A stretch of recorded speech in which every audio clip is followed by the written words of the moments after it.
Good morning, everyone. As you all know, we are discussing with regard to interpretation of the Constitution. Interpretation of the Constitution, widely accepted interpretation by the courts. அப்படின்னு பார்த்தீங்கன்னா ஒரு 10 principles are there, and we are discussing those 10 principles in our last few classes. சரியா? அந்த widely accepted 10 principles of interpretation அதுதான் நம்ம இப்போ discuss பண்ணிக்கிட்டு இருக்கோம். As you all know, Constitution is also a written legislation. Our Constitution is also a codified law. So அப்போ எல்லா ஒரு கோடிஃபைட் லெஜிஸ்லேஷன்ஸ்க்கும் என்ன ரூல்ஸ் ஃபாலோ பண்ணுறோமோ அதே தான் நம்ம கான்ஸ்டியூஷனை இன்டர்பிரேட் பண்ணுறதுக்கும் ஃபாலோ பண்ணுறோம். But at the same time, since it is an organic document and mother law, we are giving extra privilege and more importance to the interpretation of Constitution. We are focusing on the principle that while interpreting Constitution, it should not lead to any absurdity. In all possible means, we should try to interpret the Constitution in a manner which helps it to run smoothly without any inconvenience. எப்படி கான்ஸ்டியூஷனை interpret பண்ணா எந்த ஒரு குளறுபடியும் இல்லாம ஸ்மூத்தா கன்வீனியன்ட்டா எல்லா provision of த கான்ஸ்டியூஷனும் ஸ்மூத்தா run ஆகுமோ அந்த ஒரு இன்டர்பிரிட்டேஷனை கொடுக்கறதுக்கான பாசிபிள் வே என்ன அப்படிங்கிறத பார்க்குறோம். அது ஒண்ணு. அப்புறமா constitution as it is for the people. The Constitution is for the people and it is the goal towards which we are focused to achieve.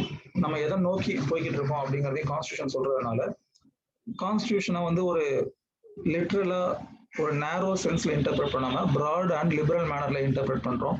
So that the ideals of the constitution should not be fossilized. அதாவது எப்படி interpret பண்ணா அது காலத்துக்கும் it will sustain, it will prevail அப்படிங்கிறதான் பார்க்கணுமே தவிர ஒரு குறுகிய வடிவில் நம்ம கான்ஸ்டியூஷனுடைய இன்டர்பிரிட்டேஷனை பார்க்கக்கூடாது அப்படிங்கிறதையும் பார்த்துட்டு இருந்தோம். அந்த 10 principles, widely accepted principles of இன்டர்பிரிட்டேஷன்ல லாஸ்ட் செஷன் நீங்க பார்த்துருந்தீங்கன்னா உங்களுக்கு தெரிஞ்சிருக்கும். சிவியரபிலிட்டி அப்படிங்கிற ஒரு பிரின்சிபலும் பிரின்சிபல் ஆஃப் ஓவர் ரூலிங் அப்படிங்கிற ஒரு விஷயத்தையும் டிஸ்கஸ் பண்ணிட்டு இருந்தோம். இன்னைக்கு பாத்தீங்கன்னா அதோட continuation with regard to principle of severability and principle of eclipse and principle of prospective overruling, it all is envisaged under Article 13 of the Constitution. So இப்போ இந்த principle of இன்னைக்கு நம்ம பார்க்க போற டாபிக் principle of eclipse. இந்த eclipse அப்படிங்கிற இந்த topic தெரியணும் அப்படின்னா கான்ஸ்டியூஷன்ல ஆர்டிகல் 13 clause 1 தெரியணும். கான்ஸ்டியூஷன்ல article 13 you all know it has two important aspects. Article 13 ஒன்னு என்ன சொல்லுதுன்னா how the law should be. First, Article 13 clause 1 speaks about pre-constitutional laws. Article 13 clause 1 speaks about pre-constitutional laws. How a pre-constitutional law should be allowed to continue அப்படிங்கறத first சொல்றாங்க. Article 13 clause 1ல pre-constitutional law தொடர்ந்து நடைமுறையில் இருக்கணும். If it wants to continuously prevail, what test it should fulfill அப்படின்னு பாத்தீங்கன்னா it should test the fulfillness of constitutionality with regard to pre-constitutional law.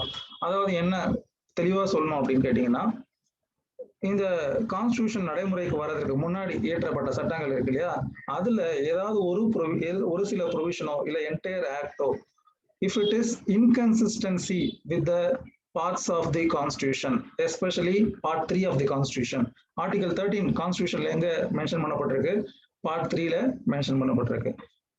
Constitution எங்க mention பண்ணப்பட்டிருக்கு? part 3ல fundamental ரைட்ஸ்ல mention பண்ணப்பட்டிருக்கு.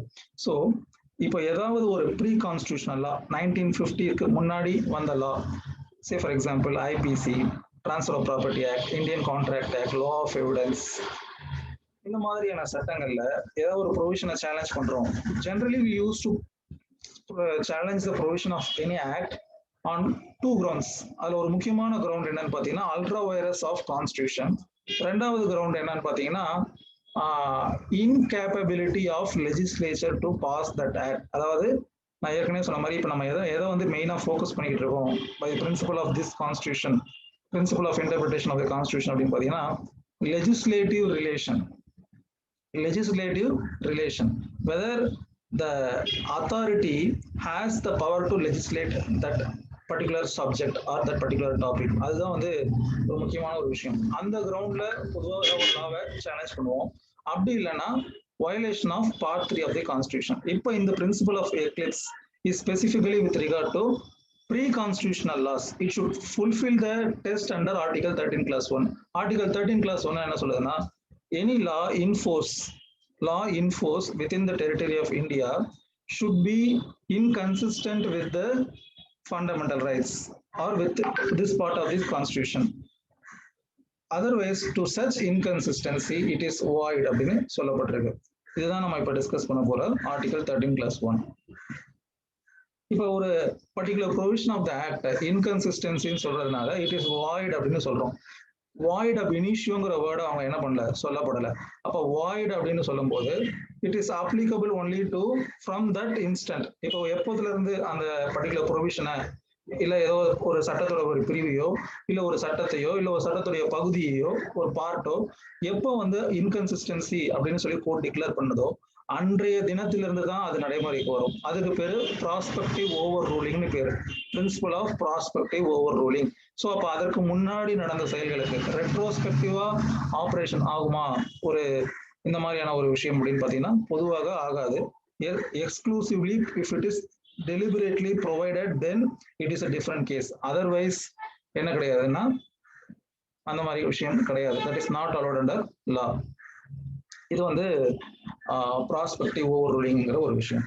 இப்போ ஒரு ஆக்ட் இந்த மாதிரி இன்கன்சிஸ்டன்சியா இருக்கு, ஒரு ப்ரீ கான்ஸ்டிடியூஷனல் லால ஒரு ஏதோ ஒரு ப்ரொவிஷன் இன்கன்சிஸ்டன்சியா இருக்கு, அதனால வாய்ட் அப்படின்னு சொல்றோம் இல்லையா, அதுக்கு பேர் தான் பிரின்சிபல் ஆஃப் எக்லிப்ஸ் அப்படின்னு சொல்றது. இந்த எக்லிப்ஸ்க்கு வந்து தமிழ்ல வந்து நம்ம கிரகணம் அப்படின்னு சொல்லுவோம். சோலார் எக்லிப்ஸ், லூனார் எக்லிப்ஸ், இந்த ரெண்டு வார்த்தைகளை நம்ம கேள்விப்பட்டிருப்போம். ஸோ இந்த எக்லிப்ஸ்ங்கிறது என்ன அப்படின்னு பாத்தீங்கன்னா, to eclipse cannot prevail constantly இல்லையா. எப்பவுமே ஒரு எக்லிப்ஸ் இருக்கும் அப்படின்னு சொல்ல முடியுமா? எல்லா நாட்களும் ஒரு கிரகணம் இருக்கும்னு சொல்ல முடியுமா? ஒரு நிழல் மறைக்கும்னு சொல்ல முடியுமா? முடியாது. அதே மாதிரிதான் this concept of eclipse is by the judgment of the court, it declares some provision of the pre-constitutional law as inconsistent with the part 3 of the constitution or inconsistent with article 13 class 1 of constitution. இந்த eclipse எப்ப மறையும் அப்படின்னு பாத்தீங்கன்னா by way of amendment, if the constitution so decides, if the parliament or the legislature so decides, they can very well by way of amendment make necessary changes. அப்போ அந்த amendment பண்ணதற்கு பிறகு இந்த judgement உடைய செயல்பாடு என்ன அப்படின்னு பாத்தீங்கன்னா, it become inactive, the Eclipse has been removed அப்படின்னு அர்த்தம். சரியா? ஸோ இப்போ நான் உங்களுக்கு பிரின்சிபல் ஆஃப் எக்லிப்ஸ்னு சொன்னா உங்களுக்கு என்ன விஷயங்கள்லாம் ஞாபகத்துக்கு வரணும்னா, first this concept applicable as per article 13 class 1 of constitution which speaks about the pre-constitutional laws. அப்போ post constitutional laws இந்த எக்லிப்ஸ்ங்கிற கான்செப்ட் அப்ளை ஆகாது. இந்த எக்லிப்ஸ் அப்படிங்கிற கான்செப்ட் வர்றதுனால ஒரு ஆக்ட் என்ன ஆயிடாது, வாய்ட் அப் இனிஷியோ ஆயிடாது, ஒரு ப்ரொவிஷன் வாய்ட் அப் இனிஷியோ ஆயிடாது. அதாவது ஆரம்பத்துல இருந்தே அது செல்லாத நிலை அப்படிங்கிற அர்த்தம் கிடையாது. ஒன்லி ஃப்ரம் தட் மொமெண்ட், அதுக்கு பேர் தான் prospective overruling னு பேரு. It does not make any retrospective action lawful or unlawful. That is, you should remember. சரியா? இந்த விஷயங்கள்லாம் இருக்கு. அதே மாதிரி how an act is challenged அப்படின்னு பாத்தீங்கன்னா on two grounds, legislative competence and violation of part 3 of the constitution. Now we are concerned only with regard to violation of part 3 of the constitution by virtue of article 13 class 1. இதையும் நீங்க ஞாபகம் வச்சுக்கணும். இப்போ இந்த எக்லிப்ஸை எப்படி over come பண்றோம் அப்படின்னு பாத்தீங்கன்னா பை வே ஆஃப் அமெண்ட்மெண்ட். என்ன ஒரு கோர்ட் ஒரு டெசிஷனுக்கு வந்திருக்கோ அந்த டெசிஷனை ஃபுல்ஃபில் பண்ற மாதிரி ஏதோ ஒரு மாடிஃபிகேஷன்ஸோ இல்ல ஒரு ரிப்பீலோ இல்ல ஏதோ ஒரு வகையில சேஞ்சஸோ கொண்டு வருவாங்க. ஸோ அந்த அமெண்ட்மெண்ட் வந்ததுக்கு அப்புறமா இந்த Eclipse has been remove, the shadow has been past அவே அப்படின்னு அர்த்தம். சரியா? அதுதான் வந்து இந்த கான்செப்ட். அப்படி லெஜிஸ்லேச்சர் வந்து ஃபர்தரா எதுவும் பண்ணல அப்படின்னா then it remains for that period of time till the law has not been changed. இதுல இருந்து உங்களுக்கு என்ன தெரியுது அப்படின்னு பாத்தீங்கன்னா, தெரிஞ்சுக்கணும்னு பாத்தீங்கன்னா, ஜுடிஷியல் லெஜிஸ்லேஷன் நடக்கல by way of principle of eclipse. கான்ஸ்டிடியூஷனை இன்டர்பிரட் பண்றதன் மூலியமாக நீதிமன்றம் என்ன செய்யல, they are not substituting the existing law. That you should always remember, because the legislation சட்டம் இயற்றுவதற்கான அதிகாரம் யாருக்கு இருக்கு அப்படின்னு பாத்தீங்கன்னா only for the elected representatives of people. அதற்கு தான் அந்த அதிகாரம் இருக்கு. அதனாலதான் இப்ப நான் அந்த பிரின்சிபல் ஆஃப் எக்லிப்ஸ் சொல்லும் போது என்ன சொல்றேன்னா, it does not amount to judicial legislation அப்படின்னு சொல்றேன். By making an eclipse over that inconsistent portion of the pre-constitutional law, it does not substitute anything in its place. இந்த ப்ரொவிஷன்ல இந்த இது சரியில்லை, இன்கன்சிஸ்டன்ட் அப்படின்னு டிக்ளேர் பண்ணது, ultra vires of the part 3 of the constitution declare பண்றதுனால அதற்கு பதிலாக ஒரு மாற்றை வைப்பதற்கு நீதிமன்றத்திற்கு அதிகாரம் இருக்கா? இன்டர்பிரிட்டேஷன் ஆஃப் தி கான்ஸ்டிடியூஷன்ல அதுதான் முக்கியமான விஷயம். Interpretation is only by the language used.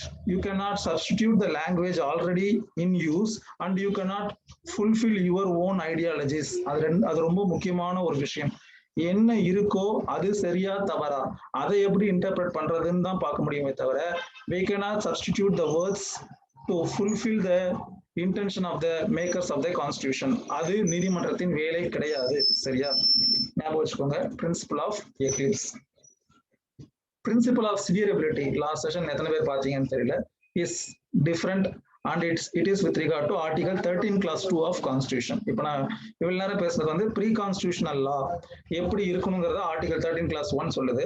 அதே மாதிரி state shall not make any law in derogation of fundamental rights அப்படிங்கிற அந்த செகண்ட் பார்ட்டை சொல்றது தான் article 13 clause 2 of the constitution. Constitution நடைமுறைக்கு வந்த பிறகு ஒரு சட்டம் இயற்றப்பட்டால் அந்த சட்டம் பார்ட் 3 ஆஃப் தி கான்ஸ்டிடியூஷனை வயலேட் பண்ணாத வகையில் இருக்கணும் அப்படின்னு சொல்றதுக்கு பேரு article 13 clause 2 of the constitution. இந்த ரெண்டு விஷயங்களை ஆர்டிகல் 13ல நம்ம பார்க்கிறோம். இதற்கு அடுத்து என்ன பார்க்கிறோம் அப்படின்னு பாத்தீங்கன்னா, it defines what the law is. லானா என்னன்னு தெரியணும், லா இன் ஃபோர்ஸ்னா என்னன்னு தெரியணும். பிகாஸ் ஆர்டிகல் 13 clause 1 எப்படி ஆரம்பிக்குது, all laws in force in the territory of India should be inconsistent with the fundamental rights or inconsistent with the part of this constitution அப்படின்னு ஆரம்பிக்குது. அப்ப லாஸ் இன் ஃபோர்ஸ்னா என்னங்கிறத 13 clause 3ல டிஃபைன் பண்ணிருப்பாங்க. அதே மாதிரி லாஸ்னா என்ன 13 clause 2 எப்படி ஆரம்பிக்குது, state shall not make any laws அப்படின்னு ஆரம்பிக்கும். அப்போ ஸ்டேட்டுங்கிறத ஏற்கனவே ஆர்டிகல் 12ல டிஃபைன் பண்ணிட்டாங்க. அத்தகைய வகைப்பாட்டுக்கு கீழே வரக்கூடிய விஷயங்கள் state includes parliament, legislature etcetera etcetera. நீங்க ஆர்டிகல் 12 கான்ஸ்டிடியூஷன்ல நம்ம என்னைக்காவது பார்த்திருந்தா நமக்கு தெரியும். சோ அப்ப அந்த அத்தாரிட்டி எந்த மாதிரியான சட்டங்கள் இயற்றக்கூடாது, ஆர்டிகல் 12ல குறிப்பிடப்பட்டிருக்கக்கூடிய authority, that is the parliament, legislatures of the state, local bodies, authorities governed by the state agencies, இவங்கெல்லாம் எத்தகைய சட்டங்களை இயற்றக்கூடாது அப்படின்னு பாத்தீங்கன்னா ஆர்டிகல் 13 வயலேட் பண்ணக்கூடிய சட்டங்களை இயற்றக்கூடாது. சரியா, ஆர்டிகல் 13 clause 2 வயலேட் பண்ணக்கூடிய சட்டங்களை இயற்றக்கூடாது. அப்படி இயற்றிட்டா என்ன பண்றது அப்படின்னு பாத்தீங்கன்னா, then comes the principle of severability. So by virtue of article 13 clause 2, the laws which in derogation of the fundamental rights are severe to that extent which is in derogation அப்படிங்கிறதா severability அப்படின்னு சொல்றது. அதாவது தனியாக அதை வெட்டி எடுக்க முடியுமா, எப்ப எந்த மாதிரியான சூழ்நிலைகள்ல டாக்டர் ஆஃப் severability அப்ளை பண்ண முடியும், when the core act can continue without changing its form and substance, especially the substance.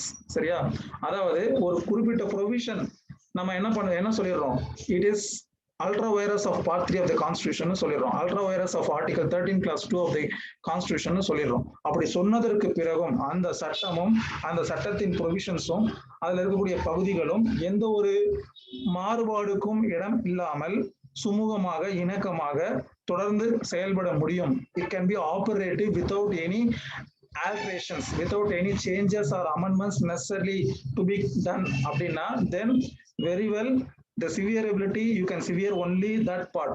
சரியா, otherwise the entire act should be declared unconstitutional, because by severing the portion which is inconsistent with part 3, if the other provisions of the act which is in challenge need some amendment or need some changes அப்படின்னா அந்த அமெண்ட்மெண்ட்ஸையும் அந்த சேஞ்சஸையும் யாரால provide பண்ண முடியாது, ஒரு நீதிமன்றத்தால provide பண்ண முடியாது. இதை நீங்க இன்டர்பிரிட்டேஷன் ஆஃப் கான்ஸ்டிடியூஷன்ல you should very well understand while in the cases which discusses about the validity of law on grounds of violation of part 3 of constitution. சரியா, ஏதேனும் ஒரு சட்டத்துல ஏதோ ஒரு ப்ரொவிஷனை சேலஞ்ச் பண்றோம், அந்த எந்த கிரவுண்ட்ல சேலஞ்ச் பண்றோம், on violation of part 3 of the constitution as contemplated under article 13 of constitution அப்படின்னா இந்த விஷயங்களை நீங்க ஞாபகம் வச்சுக்கணும். நீதிமன்றத்துக்கு ஒரு லிமிட் இருக்கு. எந்த லிமிட் அப்படின்னு பாத்தீங்கன்னா, to declare whether it is within the limits of part 3 or it is beyond the limits of part 3. அதை சொல்லுவதற்கு அந்த நீதிமன்றத்துக்கு அதிகாரம் இருக்கு. But it cannot make an amendment or it cannot substitute or it cannot remove anything which is beyond its power. சரியா? இப்போ இந்த principal of எக்லிப்ஸ்க்கும் சிவியரபிலிட்டிக்கும் இருக்கக்கூடிய முக்கியமான விஷயம், pre constitutional laws then the principle of eclipse would apply, post constitutional laws then the principle of severability would apply. சரியா? இதுல ஒரு முக்கியமான ஒரு கேஸ் அப்படின்னு பாத்தீங்கன்னா, ப்ரீ கான்ஸ்டிடியூஷனல் லாஸ்ல நான் ஏற்கனவே சொன்ன மாதிரி நீங்க எதெல்லாம் ஞாபகம் வச்சுக்கணும் அப்படின்னு பாத்தீங்கன்னா, ஏற்கனவே செய்த செயல்பாடுகளை இந்த எக்லிப்ஸ் அப்படிங்கிற ஒரு கான்செப்ட் மூலியமா என்ன பண்ண முடியாது, it does not affect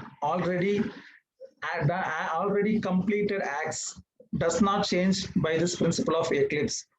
It is only a prospective overruling. இதற்கு அடுத்து இது நிலுவையில் இருக்கும் பொழுது, till that eclipse persists, till no amendment has been made by the legislation, அத்தகைய சூழ்நிலைகள்ல தான் என்ன அப்ளை ஆகும், இந்த கான்செப்ட் அப்ளை ஆகும். சரியா?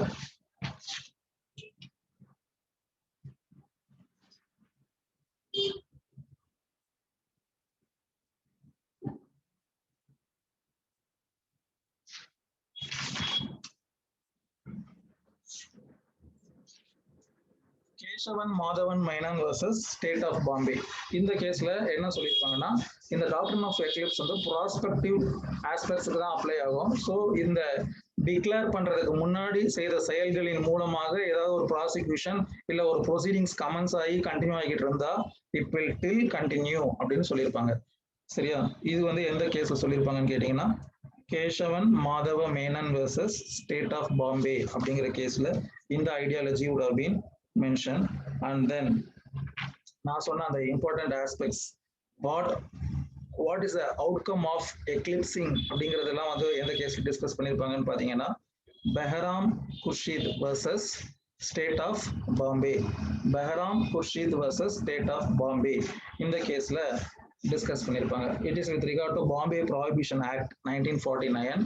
அந்த ஆக்ட் கீழே a person would be charged for consuming some prohibited alcohol or something. He would take a defense stating that he has consumed it for a medicinal purpose.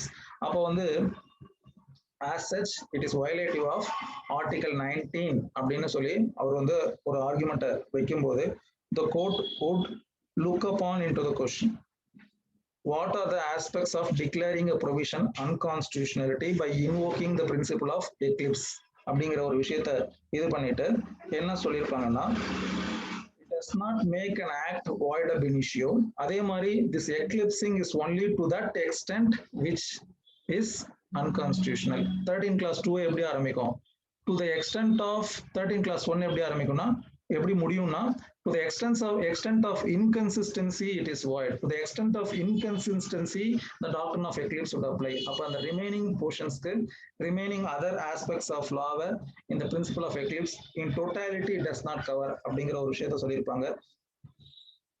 And as I said, the law and its validity can be challenged under two grounds, two widely accepted grounds. ஒன்னு legislative incompetence, அதுதான் நம்ம பார்த்துட்டு இருக்கிற legislative relation between the state and center. இன்னொன்னு ultra virus of part 3 of the constitution. இந்த ரெண்டு விஷயத்துல தான் வந்து சொல்லப்படும்.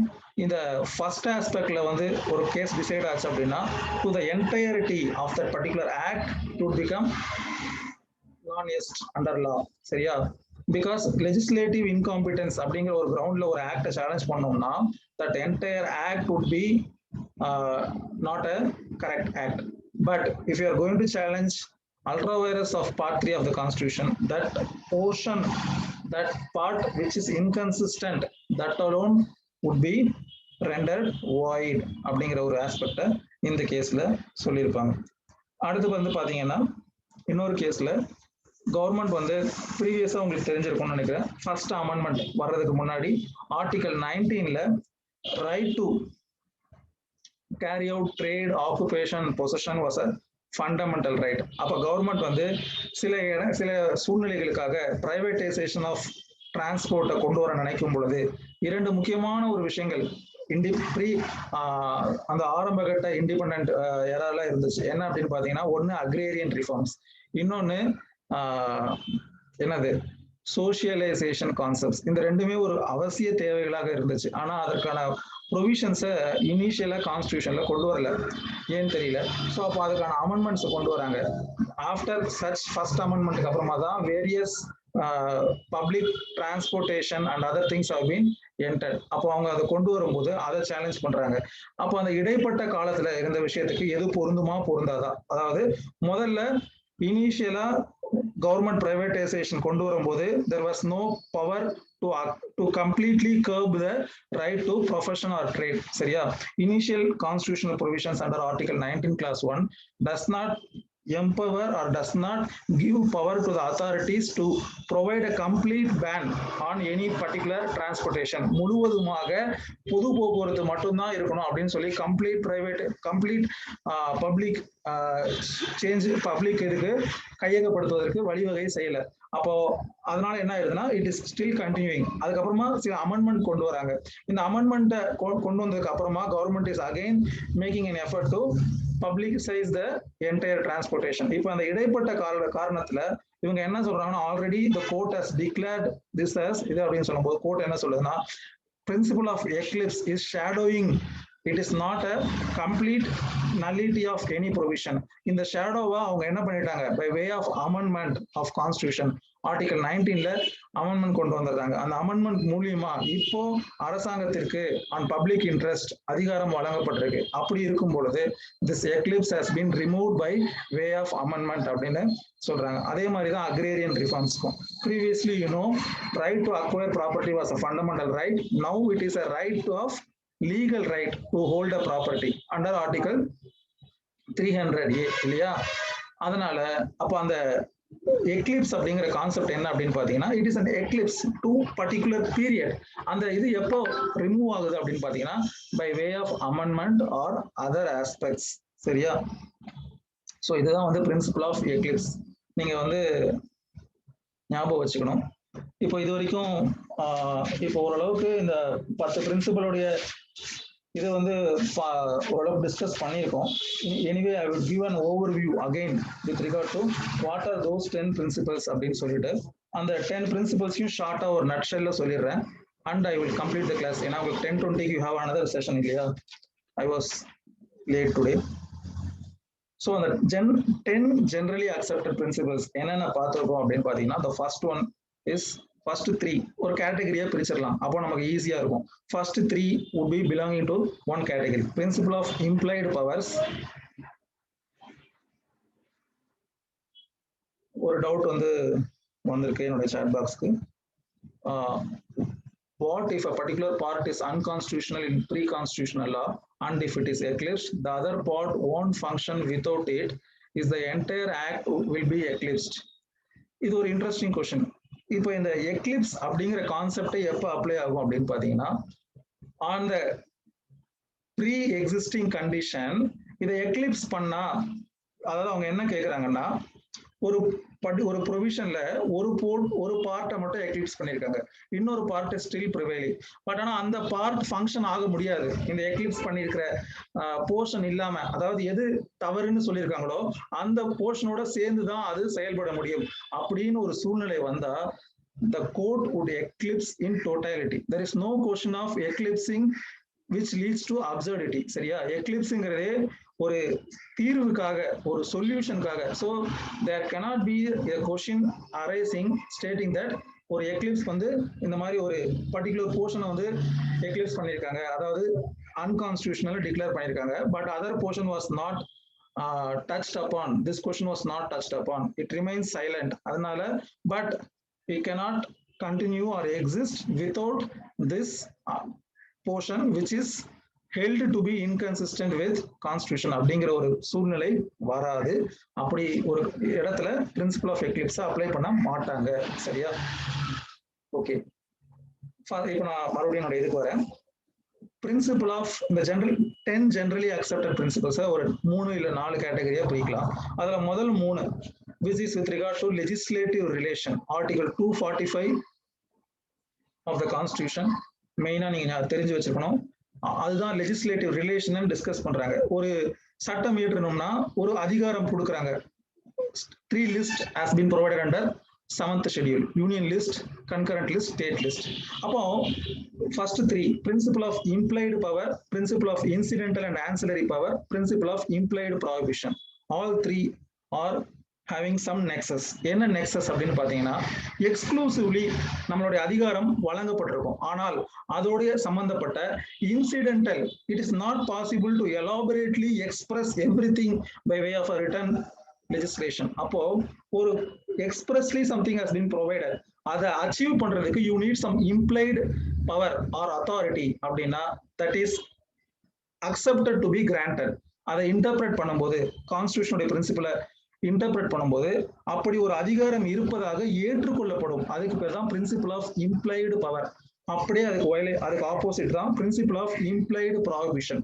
ஒரு particular subject to the majority has been deliberately stated, you should not make laws on this subject and it is not within your domain அப்படின்னு சொல்லிட்டா then those other things associated with that in a mainstream அதுவும் impliedly prohibited அர்த்தம். அதுதான் principle of implied power, principle of implied prohibition. இதற்கு ரெண்டுத்துக்கும் நடுவில் இருக்கிறது தான் principle of incidental and ancillary powers. Incidental and ancillary பவர்ஸ்க்கும் இம்ப்ளைடு பவருக்கும் ஒரு சின்ன வித்தியாசம். இம்ப்ளைடு பவர்ல அந்த எக்ஸ்க்ளூசிவ் அத்தாரிட்டியை சார்ந்து இருக்கக்கூடிய விஷயங்களும் அதற்கான அதிகாரங்களும் எனக்கு இருக்கு அப்படின்னு சொல்லப்பட்டிருக்கு. இந்த இன்சிடென்டல் அண்ட் ஆன்சிலரி பவர்ல அந்த அதிகாரத்தை செயல்படுத்துவதற்கு எனக்கு துணை அதிகாரம் தேவைப்படுகிறது. அந்த துணை அதிகாரத்தை நான் எப்படி செயல்படுத்தணும் அப்படிங்கிற அந்த தீர்மானிக்கக்கூடிய தன்மை எனக்கு இருக்கு அப்படிங்கிற அந்த ப்ரிசம்ஷனுக்கு பேர் தான் principle of incidental and ancillary powers. So இது ஒரு concept. Principle of implied powers, அதுக்கான கேஸ்லஸ் பாருங்க. Implied power, incidental and ancillary power and implied prohibition, இது ஒரு வகையான ஒரு விஷயம். அதுக்கு அடுத்த 3 விஷயங்கள் என்ன அப்படின்னு பாத்தீங்கன்னா principle of occupied field, principle of pith and substance, principle of colorable legislation. இந்த மூணுத்துக்கும் ஒரு நெக்ஸஸ் இருக்கு. என்ன அப்படின்னு பாத்தீங்கன்னா occupied field அப்படின்னா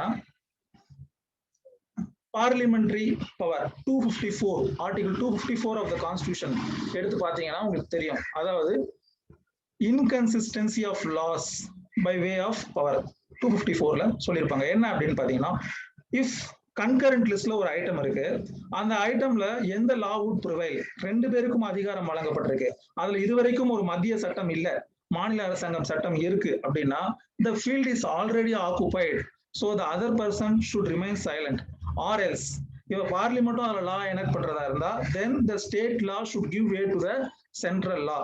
அதுதான் occupied field. when the field is already occupied, நான் இதுக்கு ஒரு எக்ஸாம்பிள் சொன்னேன். only 11 people can occupy the field of cricket ground அப்படின்னா then there is no place for substitutes. even he is also a member of the squad. அவனுக்கும் தேர்வு செய்யப்பட்டிருக்காங்க அந்த அணிக்கு. ஆனா எப்ப அவனோட தேவை ஏற்படுது அப்படின்னு பாத்தீங்கன்னா when the field is not occupied. principle of occupied field. சரியா? ஏன்னா there cannot be 2 laws to make inconsistency or inconvenience in application. அதை தவிர்க்கணுங்கிறதுக்காக இந்த concept principle of occupied field.